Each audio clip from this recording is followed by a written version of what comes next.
दो ट्रकों की टक्कर से हजारीबाग के बरही चौक पर लगी आग, 4 वाहन जलकर राख, ऐसे टला बड़ा हादसा। झारखंड के हजारीबाग जिले में बुधवार की रात करीब 12:30 से 1 बजे के बीच NH 33, NH 31 व ओल्ड GT रोड पर स्थित बरही चौक पर वाहनों में भयंकर आग लग गई। इसमें 2 ट्रक, एक पिकअप वैन, एक ओमनी वैन व 2 ठेला जलकर राख हो गए। चौक पर मौजूद ड्रम, दुकान के कुछ खाली ड्रम भी जल गए।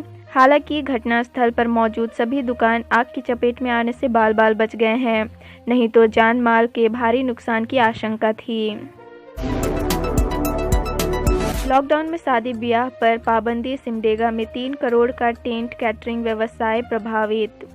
झारखंड सरकार द्वारा लॉकडाउन में शादी ब्याह पर बंदिश लगाए जाने के कारण कैटरिंग और टेंट हाउस से जुड़े लोगों को लगभग 3 करोड़ से भी ज़्यादा का व्यवसाय प्रभावित हुआ। लगभग 2 करोड़ की बुकिंग कैंसिल की गई।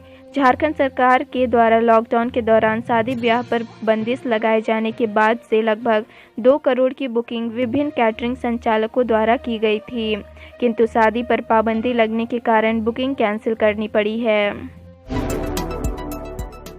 डॉक्टर व संसाधनों के अभाव का दंश झेल रहा इचाक CHC। इचाक में एक प्रभारी चिकित्सक के भरोसे 1.25 लाख की आबादी। कोरोना वैश्विक महामारी के बढ़ते प्रभाव को लेकर जहां आम जनजीवन तबाह हो रहा है, वहीं इचाक प्रखंड के करीब 1.25 लाख लोगों की स्वास्थ्य सुविधा की उम्मीद बना सामुदायिक स्वास्थ्य केंद्र इन दिनों चिकित्सकों, स्वास्थ्य कर्मियों एवं मशीनरी संसाधनों की कमी का दंश झेल रहा है। चिकित्सक व संसाधन का अभाव होने के कारण यहां कोई भी कोरोना पॉजिटिव मरीज जल्दी भर्ती होना नहीं चाहता है। फिलहाल कोविड आइसोलेशन वार्ड में एक भी मरीज नहीं है। 111 सेव लाइफ अस्पताल पहुंची सरायकेला खरसावां प्रशासन की 8 सदस्यीय टीम। इलाज व दवा की अधिक कीमत लेने का आरोप। मरीज के परिजन से इलाज व दवा की अधिक कीमत लेने की शिकायत पर सरायकेला खरसावां जिला प्रशासन की 8 सदस्यीय टीम बुधवार को 111 सेव लाइफ अस्पताल पहुंची। टीम द्वारा अस्पताल प्रबंधन से संबंधित कागजात की मांग की गई। आपको बता दें कि अस्पताल प्रबंधन द्वारा यहां इलाजरत कोरोना संक्रमितों को अन्यत्र स्थानांतरित किए जाने की मांग किए जाने पर प्रशासन अस्पताल की सुरक्षा, रोगियों के साथ व्यवहार आदि पर भी नजर रख रहा है। झारखंड में निजी वाहन चलाने के लिए ई-पास की अनिवार्यता को चुनौती देने वाली जनहित याचिका पर हाई कोर्ट ने सुनाया फैसला।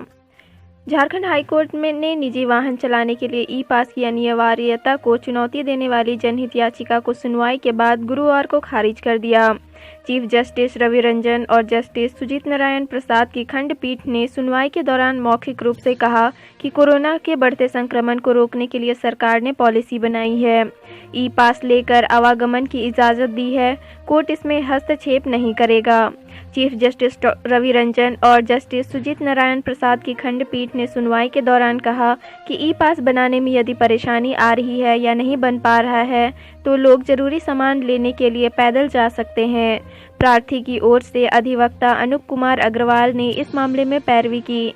सरकार की ओर से महाधिवक्ता रवि रंजन ने पक्ष रखा। कई जिलों में तेज हवा के साथ हुई जमकर बारिश, उमस भरी गर्मी से लोगों को मिली राहत। झारखंड के कई जिलों में गुरुवार को मौसम ने करवट बदली और झमाझम बारिश हुई। बोकारो, धनबाद, लातेहार, हजारीबाग समेत कई क्षेत्रों में अच्छी खासी बारिश दर्ज की गई। इसमें लोगों को उमस भरी गर्मी से काफ़ी राहत मिली। लातेहार के हेरहंज के पातम नदी जो कल तक सूख गई थी, आज उसमें भी पानी भर गया। आधे घंटे से अधिक देर तक हुई जमकर बारिश से खेतों में पानी जम गया, वहीं कई घरों में बारिश का पानी घुस गया। गरज के साथ हुई बारिश ने मौसम सुहावना बना दिया। करीब 35 किलोमीटर प्रति घंटे की रफ्तार से हवा चली। चावल लदे ट्रक ने बोलेरो को पीछे से मारी टक्कर, बोलेरो सामने से आ रहे टेम्पो से टकराया, 2 की मौत। कोडरमा घाटी में गुरुवार को सड़क दुर्घटना में ऑटो सवार 2 लोगों की मौत हो गई, जबकि 8 लोग घायल हो गए। घायलों में 4 की स्थिति गंभीर बनी हुई है।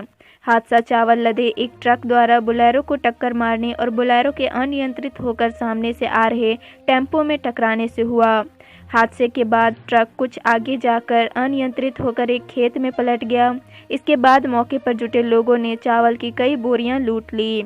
घटना की सूचना के बाद मौके पर पहुंची पुलिस ने घायलों को अस्पताल पहुंचाया। झारखंड हाईकोर्ट ने कहा, सरकार को दूसरी लहर के लिए भी किया गया था अलर्ट, लेकिन समय पर नहीं हुआ इंतजाम। इस बार ऐसा नहीं होना चाहिए। कोरोना की तीसरी लहर से निपटने के लिए राज्य सरकार की ओर से की जा रही तैयारियों पर झारखंड हाईकोर्ट ने रिपोर्ट मांगी है। सरकार से यह बताने को कहा गया है कि तीसरी लहर की आशंका को देखते हुए क्या क्या तैयारी की जा रही है, कितना काम पूरा कर लिया गया है। गुरुवार को chief justice doctor Ravi Ranjan और जस्टिस सुजीत नारायण प्रसाद के वैकेशन बेंच ने अगले सप्ताह इसकी रिपोर्ट पेश करने का निर्देश दिया है। घर में घुस जबरन प्रेमिका को ले जा रहा था बाहर, मां ने किया विरोध तो धारदार हथियार से किया हमला, आरोपी फरार। जामा थाना क्षेत्र स्थित बगझोपा गांव में बुधवार देर रात एक सिरफिरे आशिक ने अपनी प्रेमिका की मां पर धारदार हथियार से हमला कर दिया। इस घटना में महिला की मौत हो गई, जबकि आरोपी फरार है। आरोपी महिला की बेटी से एक तरफा प्यार करता था और रात में घर पर आ धमका। सो रही बेटी को जबरन उठाकर अपने साथ ले जाने लगा तो मां ने उसका विरोध किया। इसी बात पर आरोपी ने महिला की हत्या कर दी। मृतिका की पहचान सिंधु देवी के रूप में की गई। पलामू में ट्रक और पिकअप वैन के बीच हुई टक्कर, असंतुलित होकर दोनों गाड़ियां पुल की रेलिंग तोड़ गिरी 30 फीट नीचे। जिला मुख्यालय मोदिनी नगर और चैनपुर को जोड़ने वाली कोयल नदी पुल पर बुधवार रात ट्रक और पिकअप वैन की टक्कर हो गई। हादसे में दोनों गाड़ियां अनियंत्रित होकर पुल की रेलिंग तोड़ करीब 30 फीट नीचे जा गिरी। इस घटना में ट्रक का ड्राइवर भाग निकला, जबकि पिकअप में फंसे ड्राइवर को पुलिस ने बाहर निकाल अस्पताल भिजवाया। घटनास्थल से 700 मीटर पैदल चल 250 यात्री पहुंचे। कंड्रोवा स्टेशन रात 1 बजे तक रहे परेशान। हटिया राउरकेला पैसेंजर ट्रेन का इंजन बुधवार रात 8 बजे दुर्घटनाग्रस्त होने के बाद करीब 250 यात्रियों को काफ़ी परेशान होना पड़ा।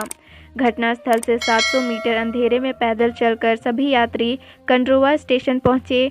यहां उन्हें 1 बजे तक परेशान रहना पड़ा।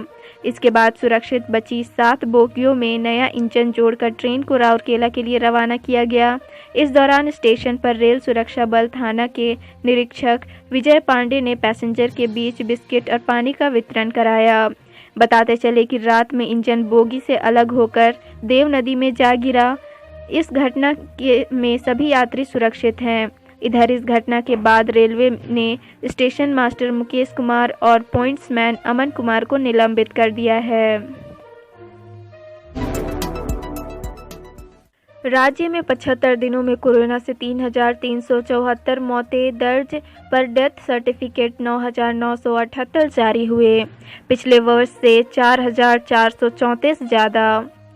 झारखंड में इस साल 1 मार्च से 15 मई यानी 75 दिनों में कोरोना से कुल 3,374 मौतें दर्ज की गई हैं, लेकिन राज्य के नगर निकायों और जिला सांख्यिकी कार्यालयों की ओर से इस दौरान 9,978 मृत्यु प्रमाण पत्र जारी किए गए हैं, जबकि पिछले साल 2020 में इसी अवधि में कुल 5,544 मृत्यु प्रमाण पत्र जारी किए गए थे। ये अंतर चौंकाने वाला है, जो संकेत है कि कोरोना के कारण मौतें बढ़ी हैं। लकड़ी मुफ्त नियम, निःशुल्क दाह संस्कार का, पर कर्मचारी 100 जलाने का मांग रहे 10 से 17,000। रांची के लिए सुखद खबर है कि कोरोना संक्रमण की रफ्तार धीमी हो रही है, साथ ही मौत के आंकड़े में भी कमी आई है। राजधानी के शमशान घाट में 20 दिन पहले तक रोजाना 70 से 80 संक्रमितों के शवों का दाह संस्कार हो रहा था। अब तक 20 से 25 हो रहे हैं, लेकिन प्रशासन और नगर निगम की ढिलाई का फायदा उठाते हुए घाटों पर संक्रमित शव जलाने वाले मुंह मांगी कीमत वसूल रहे हैं। अधिकांश घाटों पर शव दाह के लिए सौदेबाजी हो रही है। मृतकों को मोक्ष दिलाने के लिए परिजनों को मोल भाव करना पड़ रहा है। अमरूद के पेड़ से बने फंदे से मिली लटकी लाश, सुसाइड की वजह स्पष्ट नहीं। महावीर चौक निवासी सुनील प्रसाद के बेटे प्रज्वल कुमार ने बुधवार रात फांसी लगाकर आत्महत्या कर ली। परिजनों को गुरुवार सुबह अमरूद के पेड़ में रस्सी से बने फंदे से नाबालिग की लाश लटकी मिली। प्रज्वल इस साल मैट्रिक की परीक्षा देने वाला था। नाबालिग ने सुसाइड क्यों किया, फिलहाल यह स्पष्ट नहीं है। इधर इसकी सूचना पाते ही पुलिस मौके पर पहुंचकर शव को पोस्टमार्टम के लिए पीएमसीएच मोदिनी नगर भेज दिया है। हाई कोर्ट ने कहा, ऑक्सीजन के अभाव से एक तरफ लोग मर रहे हैं और दूसरी तरफ रातों रात 230 सिलेंडर गायब हो जाते हैं।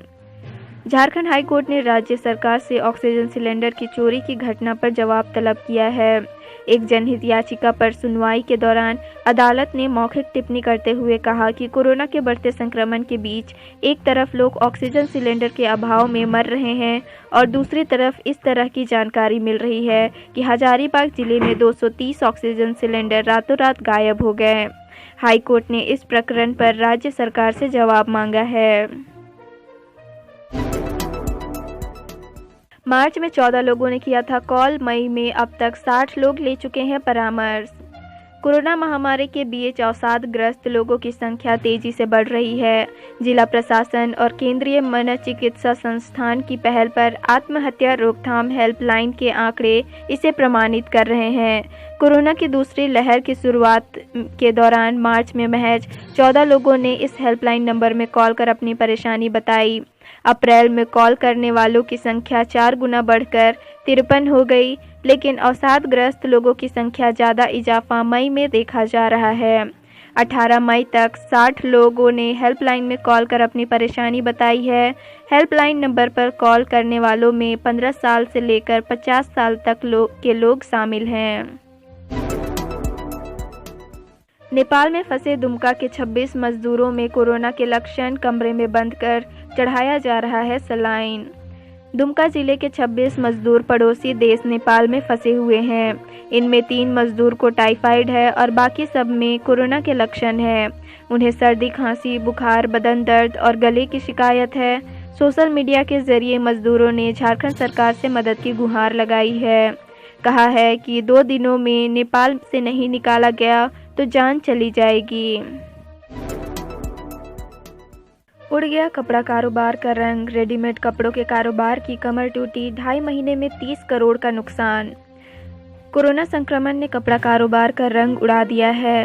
शादी विवाह और ईद के सीजन में लगे स्वास्थ्य सुरक्षा सप्ताह से 2.5 महीने में करीब 30 करोड़ का कारोबार प्रभावित हुआ है। कपड़ा कारोबार के लिए मार्च से जून का समय सबसे अहम होता है। पिछले 2 साल से कोरोना संक्रमण से रेडीमेड कपड़ों के कारोबार की कमर टूट गई है। कपड़ा सेक्टर रोजगार मुहैया कराने वाला उद्योग माना जाता है। इस सेक्टर की खासियत यह है कि हर 6 माह में फैशन मांग के अनुसार बदलती रहती है। सीजन बदलते ही वह डेड स्टॉक हो जाता है। ऐसे में जिन कारोबारियों ने इसकी तैयारी कर ली थी, उन्हें डेड स्टॉक की चिंता सता रही है। बोकारो में कोरोना का कहर, लेकिन हिसिम पहाड़ पर बसे ग्रामीणों को नहीं छू सका कोरोना। झारखंड के कई गांव कोरोना वायरस की चपेट में आ चुके हैं। वर्ष 2020 में कोरोना की पहली लहर में जो गांव सुरक्षित थे, उनमें भी अधिकतर गांव दूसरी लहर में बच नहीं सके। लेकिन बोकारो के कसमार के हिसिम पहाड़ पर बसे गांव को कोरोना अभी तक छू नहीं पाया है। क्या पहली लहर, क्या दूसरी, किसी में अब तक एक भी पॉजिटिव केस हिसिम पहाड़ के किसी भी गांव में अब तक सामने नहीं आया है। आदिवासी जीवन शैली, प्रकृति के साथ गहरा नाता एवं शुद्ध खान पान इन गांवों के निवासियों के बीच कोरोना से बचाव में ढाल बना हुआ है। टूटती सांसों को जोड़ रहा बोकारो स्टील प्लांट का ऑक्सीजन, झारखंड समेत देश के अन्य राज्यों में करीब 10,000 मीट्रिक टन की हो चुकी है आपूर्ति। कोरोना संकट के इस दौर में अपनों का साथ छोड़ रहे हैं। ऑक्सीजन की किल्लत के कारण सांसों की डोर टूटती जा रही है। इन सब के बीच बोकारो स्टील प्लांट का लिक्विड मेडिकल ऑक्सीजन कोरोना मरीजों की टूटती सांस की डोर को जोड़ रहा है।